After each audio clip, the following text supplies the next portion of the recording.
ലബ്ധ ഖുർആൻ masters അവതരിപ്പിക്കുന്നു ഖുർആനിക സന്ദേശം. 1 minute please. അസ്സലാമു അലൈക്കും വറഹ്മത്തുള്ളാഹി വബറകാതുഹു. പാപങ്ങൾ ചെയ്തു പോയവർക്ക് ആശ്വാസം ലഭിക്കുന്ന ഖുർആനിലെ ഒരു വചനം സൂറ സുമറിലെ 53-ാമത്തെ വചനത്തിൽ അല്ലാഹു നമ്മോട് പറയുന്നു, ഖുൽ യാ ഇബാദിയല്ലദീന അസ്റഫു അലാ അൻഫുസിഹിം ലാ തഖ്നതു മിർ റഹ്മത്തില്ലാഹ് ഇന്നല്ലാഹ യഗ്ഫിറു ദുനൂബ ജമീഅ ഇന്നഹു ഹുവൽ ഗഫൂറുർ റഹീം.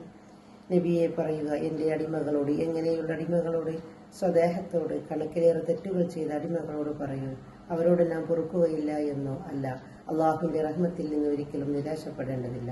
തീർച്ചയായും അള്ളാഹു സുബ്ഹാനഹു തആല സർവ്വപാപങ്ങളും പൊറുക്കുന്നവനാണ്, ഏറെ കരുണ ചെയ്യുന്നവനുമാകുന്നു. അള്ളാഹു നാം ഏവരെയും അനുഗ്രഹിക്കുമാറാകട്ടെ. ആമീൻ. അസ്സലാമു അലൈക്കും വറഹ്മത്തുള്ളാഹി വബറകാതുഹു.